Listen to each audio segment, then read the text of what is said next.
안녕하세요. 애나의 다락방 라디오입니다.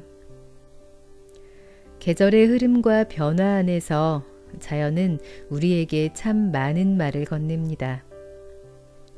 사람들이 무심히 지나치게 마련인 자연이 건네는 그 말에 세심하게 귀를 기울이는 것이 바로 시인의 마음일 텐데요. 오늘 읽어드릴 책은 시인의 섬세한 시각으로 자연을 관찰하고 그 자연에서 얻은 통찰들을 아름다운 문장으로 담아낸 도종환 시인님의 모과입니다. 모과는 제 채널을 시작할 때 제일 처음으로 소개해드렸던 책이기도 한데요. 당시에 핸드폰으로 녹음을 해서 음질이 좋지 않았거든요. 그래서 이번에 기존 영상은 삭제하고 다시 녹음을 했습니다. 모과는 19년 전인 지난 2000년에 발간되었는데요. 당시에 도종환 시인님이 직접 사인해서 선물해 주신 책입니다. 그런데 현재는 절판되어서 구입할 수 없기 때문에 시차를 두고 한두 번 더 낭독을 해드리려고 합니다. 오늘은 이 가을에 어울리는 문장들 위주로 발췌해서 읽어드릴 텐데요. 모과 들으시면서 편안한 가을날 보내세요.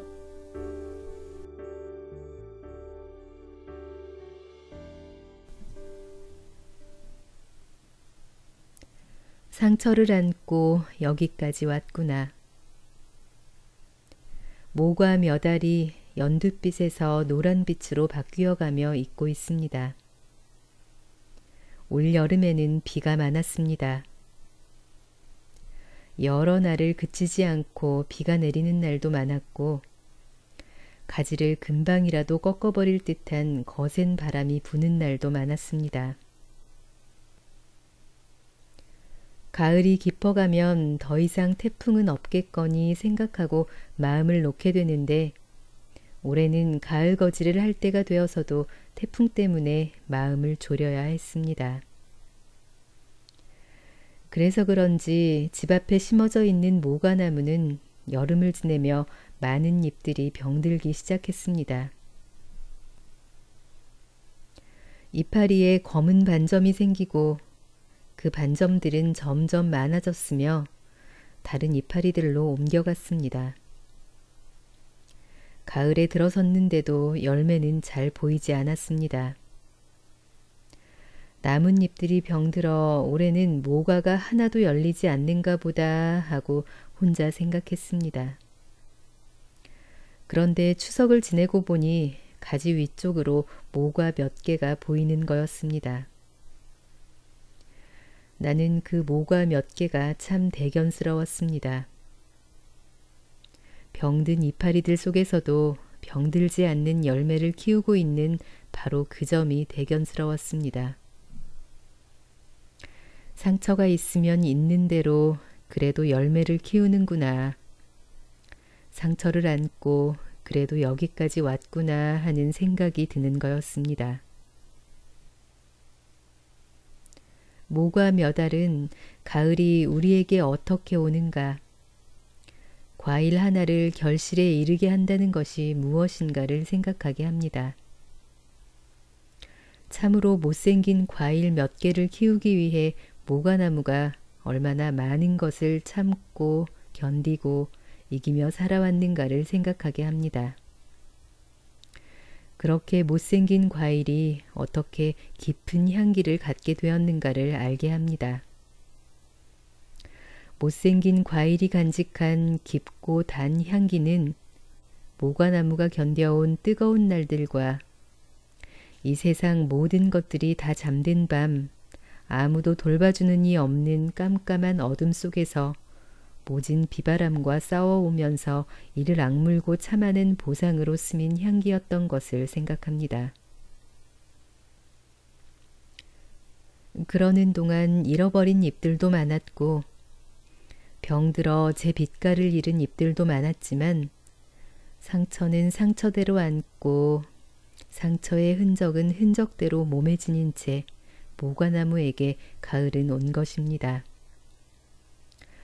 여기까지 오느라 얼마나 힘들었을까 그 생각을 하며 모과나무를 올려다봅니다. 여기까지 오느라 참으로 힘겨웠던 사람들은 또 얼마나 많을까요? 가슴 깊은 곳에 크고 작은 숱한 상처를 품어 안은 채 살 곳곳에 아프고 뼈저리던 날들의 흉터를 지닌 채 지금 여기까지 오느라 남모르는 눈물을 흘렸던 사람들은 얼마나 많을까요? 기껏 이 못난 열매 몇 개를 위해 그렇게 오랜 날을 고통스럽게 살았어야 했단 말인가 하며 눈물로 몇 개의 열매를 바라보고 있는 사람들은 얼마나 많을까요? 못생긴 열매 몇 개에서 풍겨나오는 짙은 삶의 향기. 이 가을 사람의 마을에 가득합니다.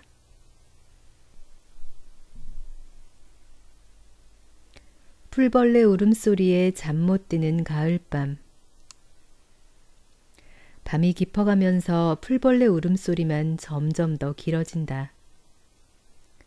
불을 끄고 누워 들으니 가까운 창밖에서 우는 풀벌레 울음소리는 어두움을 둘로 쪼개려는 톱질 소리처럼 들리고 그 소리 그치고 멀리서 들려오는 풀벌레 울음소리는 어두움에 가만히 녹아드는 소리이다. 한 소리는 어두움을 받아들이기 싫어 우는 소리 같고 또 한 소리는 어두움을 가만히 받아들이며 그 어둠을 제 안으로 녹이는 소리가 아닌가 한다. 입추가 지나면서 밤 기운도 한 옥타브 몸을 아래로 낮추었다. 그렇게 낮아진 기온을 더듬이로 받으며 날개를 비벼 무슨 소리인가를 이 땅에 사는 사람들에게 밤 깊도록 전하고 있는 풀벌레 소리에 귀 기울이며 나뭇잎들도 고요하다. 참선에나 든 듯 미동도 않고 서 있는 뜰악의 나무들을 내려다보며 구름 사이로 달이 미끄러지듯 빠져나간다. 엷은 구름과 짙은 구름 사이를 들락거리며 광활한 밤하늘을 가로질러 가는 달이 그러나 어디를 분주하게 찾아가고 있다는 생각이 들지는 않는다. 정해진 길을 저만치 어린 별 하나 앞세우고 여유 있게 흘러간다는 생각이 든다. 아니, 말 없는 하늘의 흐름에 몸을 맡긴 채 가고 있는 것 같다. 이미 시간은, 세월은 이렇게 정해진 길을 가는 것이라고 알고나 있는 듯 그런 표정으로 떠 흘러간다. 조바심 내지 말라고. 빨리 가고 싶어 거친 숨을 몰아쉬며 달려가고 나면 그만큼 더 오래 쉬었다가 가야 한다고. 그게 삶의 길이라고 그렇게 말하는 것 같다. 더 많은 진리를 알고자 쉼없이 책을 읽어대고 있는 학생의 창가를 내려다보며 만족한 웃음을 지으면서도 이미 고타마 시타르타가 깨달았던 진리 이상을 파헤쳐내겠노라고 욕심부리지 말라고 그렇게 이르고 가는 것 같다. 가을이 오면 저마다 제가 거두어갈 결실의 양을 먼저 생각하지만 결실은 가을이 되어서 이루어지는 것이 아니라 여름에 땀 흘린 만큼의 어변으로 나타나는 것이다. 이미 우리가 여름에 농사를 지으며 그 크기와 양을 만들어 온 것이다.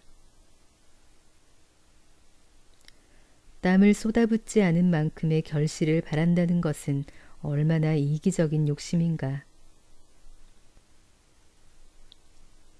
대추나무도 은행나무도 제가 견딘 뜨거움과 저를 때리고 어두운 땅 밑바닥으로 도망치는 빗줄기들을 데려다 제 속을 채운 만큼의 열매만을 가지에 내거는데 사람들은 제가 움직이고 일한 것 이상을 늘 기대한다.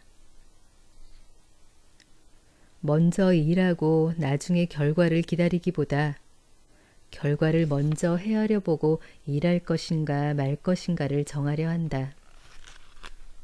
자연의 순리에 어긋난다. 결실의 계절, 결실을 생각하는 계절인 가을을 남자의 계절이라고 말하는 것에 대해 선뜻 수긍이 가지 않는 때가 있다. 이 말 자체가 아무런 논리적 근거를 담고 있지 않은 말이기 때문에 감성적으로 이해해 보려고 이런저런 생각을 해보아도 별로 연관될 만한 것이 떠오르지 않는다. 생산과 수확, 결실과 열매, 이런 어휘는 차라리 여성과 가까운 말들이다. 사계절 중 봄과 가을은 여성의 속성과 더 가깝고 땀 흘려 일하는 동안 잎이 푸르고 열매들이 몸을 키워가는 여름이 남성의 속성과 더 가깝다. 성서에도 땀 흘리고 수고하고 노력하는 일들은 남성의 몫이며 잉태하고 생산하기 위해 고통을 겪는 일은 여성의 몫이라 했다. 사실 우리 사회에서 열매와 결실의 대부분을 누가 가져가고 있는가를 생각하면 1년 내내 남성의 계절이라고 해도 지나친 말이 아니다. 결실에 대한 욕심과 집착, 생존 경쟁에 대한 억척스러움, 약육강식의 논리, 이런 것들로 무장한 채 이 세상을 탐욕스러운 싸움터로 만들어 놓은 책임이 여자보다 남자에게 더 많다. 생명을 가진 것들에 대한 사랑, 평화스러운 삶의 모습, 부드러운 삶의 태도, 이런 여성적인 특징들이 사람들 사이에 널리 퍼져 있는 사회를 생각해보자. 이런 사회가 일한 결과에 대한 공정한 분배를 가능하게 하는 사회가 아니겠는가. 무엇보다도 일한 결과와 그 결과로 쌓인 재화를 내가 얼마나 가져다 쌓아놓을 것인가를 더 많이 생각하는 사회를 만들었다는 점은 우리가 이 시대에 가장 많이 반성해야 할 점이다. 인간 내부의 그런 탐욕과 집착, 소유욕이 당연히 내재해 있는 것이라 하더라도 그런 욕망이 이끄는 대로 흘러가는 것이 아니라 이성으로 그것들을 극복하고 서로 소중하게 여기며 서로 돕고 나누며 사는 세상을 만들어야 하는데 돌아보면 우리는 그런 세상을 만드는데 실패한 것 같다. 이제는 우리의 머리 위 허공을 지나 순식간에 몇 바퀴씩 지구를 떠도는 전산화된 금융자본의 위력 앞에 우리 삶 전체가 한순간에 파탄날 수 있는 세상을 만들었다. 보이는 돈이 아니라 보이지 않는 돈의 위력 앞에 멱살을 잡혀 꼼짝달싹할 수 없는 신세가 되고 말았다. 그리하여 10명 중에 한두 명은 부의 크기가 점점 커지고 나머지는 갈수록 궁핍해지고 왜소해지는 삶을 살아야 할지도 모른다고 한다.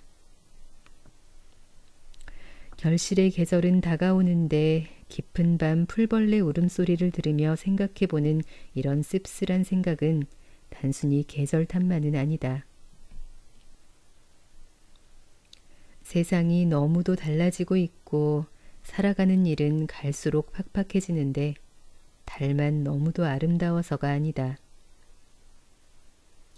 맑은 마음과 밝은 지혜를 가진 사람들이 세상엔 참 많은데 어찌하여 우리는 이런 세상을 만들어 놓을 수밖에 없었는가 하는 안타까움 때문이다. 그런 생각으로 잠 못 들어 뒤척이고 있기 때문이다.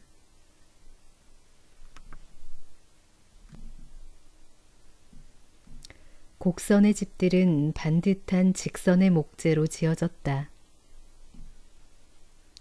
직선의 목재로 빚은 곡선의 미학. 부석사 무량수전이 우리나라 최고의 목조 건축물로 평가받는 까닭을 설명하는 한 신문의 문화면 기사에서 본 글귀이다. 기자는 그 글에서 건물 가운데보다 처마 끝이 더 튀어나오도록 처리한 것과 건물 귀퉁이 쪽 기둥을 가운데보다 높게 처리한 것, 그리고 건물의 앞면을 마치 오목거울처럼 휘어져 보이게 한 곡선의 율동이 이 건축미학의 백미임을 과학적으로 설명하고 있었다. 그러나 정작 내 눈이 번쩍 뜨인 것은 절묘한 곡선을 만들어낸 건축물이 직선의 목재로 지어졌다는 점이었다. 옛날부터 우리나라 사람들은 집 한 채를 지어도 뒷산의 능선과 조화를 이루게 지었다. 자연 속에 들어있으면서 자연의 멋스러움을 더하고 자연을 해치지 않으면서 자연과 하나 되어 있는 건물을 지었다. 그렇게 자연의 품에 깃들어 앉아서 자연의 길을 받았고 그 충만한 기운을 자연에 되돌려주는 건물들이었음은 이미 알고 있는 사실이다. 부드러움과 자연스러움과 조화. 집 한 채가 그랬고 마을 전체의 모습이 그랬다. 그 속에 살면서 사람들의 심성도 자연히 뒷산 언덕의 곡선을 닮아 부드럽고 유순했다. 그러나 이제 생각해보니 그것만이 전부는 아니다. 그 부드러운 곡선의 집들은 반듯하게 다듬은 직선의 목재로 지어진 것이다. 처마 끝에 그 부드럽게 치솟은 곡선이 휘어진 나무로 지어진 것이 아니라 고든 나무들이 촘촘하게 어깨를 맞대고 이어져 이루어진 것이다. 굽은 나무로는 그런 선을 만들어내지 못한다. 살면서 우리가 변화의 실체를 바로 알고 유연하게 대처하는 자세를 가져야 한다고 말한다. 그런 유연성이 없고 경직되면 개인도 집단도 창조적으로 발전할 수 없다고 한다. 맞는 말이다. 그러나 그런 유연함이 비굴한 모습으로 허리를 굽히는 일이거나 지조도 자존심도 다 버리고 이리저리 양지를 찾아 몸을 옮기는 행동을 정당화하는 말이어서는 안 된다. 자기가 지녀온 삶의 원칙을 버리고 대충 타협해버리는 삶의 자세를 유연하다고 할 수는 없다. 연암 박지원은 법고 창신할 줄 알아야 한다고 했다. 옛것, 즉 지금까지 지켜온 삶의 원칙을 지켜야 하지만 구태의연해서는 안 되고 창신, 즉 새로이 거듭나는 자세가 필요하지만 도에 어긋나서는 안 된다는 것이다. 곧게 다듬은 직선의 나무들이 모여 곡선의 유연함과 여유로움을 보이는 한 채의 건물처럼 제 바탕을 잃지 않으면서 이루어내는 조화이어야 한다는 것이다.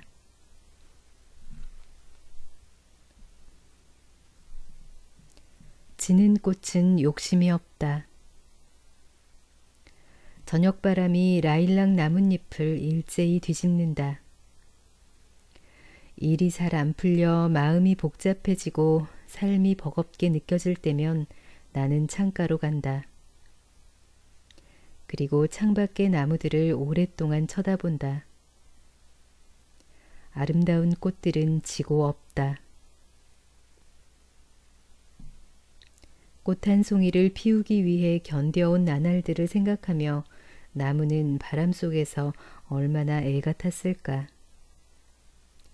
그러나 결국 나무는 꽃을 바람에 되돌려준다. 그토록 아름다운 꽃들을 겨우 몇 날 지니다가 다시 풀숲이나 흙바닥에 뒹굴게 하고 말았을 때 얼마나 가슴 아렸을까. 그러나 어떤 나무도 꽃송이를 1년 내내 지니고 있을 수 없다는 것을 나무는 알고 있을 것이다. 그것은 욕심, 지나친 욕심일 것이다. 만약에 어떤 꽃이 1년 내내 지지 않고 피어 있다면 그건 조화일 것이다. 우리가 이룬 아름답고 영예로운 일들도 시간이 지나면 시간 속에 묻히게 되어 있다. 그걸 인정하지 않고 억지로 영광과 영화로운 시간을 끌고 가려 하는 것은 욕심이다. 어떤 일을 너무 빨리 이루려는 것도 욕심이다. 일이 이루어지는 데는 반드시 그만큼의 시간이 있어야 한다. 너무 빨리 가려고 하면 멀리 못 가는 것은 정한 이치이다. 지치고 힘들 때면 자신을 놓아주어야 한다. 바람 앞에 나무가 꽃을 놓아주듯이 더 달라고 하면 잎마저 놓아주듯이 그렇게 자신을 놓아주어야 한다. 삶이 버거울 때면 나는 노자나 장자의 한 구절을 읽는다. 그대는 세상을 구원하고 싶은가? 그대가 그럴 수 있다고 나는 생각하지 않는다. 그대가 만일 세상을 땜질한답시고 집적거린다면 그대는 세상을 더욱 못쓰게 만들 것이다. 앞에 나설 때가 있고 뒤에 처질 때가 있다. 움직일 때가 있고 가만히 있을 때가 있다. 힘이 솟구칠 때가 있고 기진할 때가 있다. 삼가 조심할 때가 있고 바람 앞에서 경계심을 놓아버릴 때가 있다. 슬기로운 사람은 사물을 지배하려고 애쓰는 일 없이 자연 상태 그대로 바라본다. 오늘도 이현주 목사님이 번역하신 파멜라 K. 매츠의 책 배움에도 몇 구절을 읽었다. 마음을 비우면 편안해진다. 붙들고 있던 것들을 놓아버리면 편안해진다. 그러고 나면 바퀴살이 모여 바퀴를 이룬다. 그러나 수레를 움직이는 것은 바퀴 복판에 있는 구멍이다 라는 말의 뜻을 알게 된다. 욕심을 버리고 마음을 텅 비워놓으면 그런 무구한 마음이 모든 것을 다시 시작하고 움직일 수 있게 하는 중심이 되는 것을 알게 되는 것이다.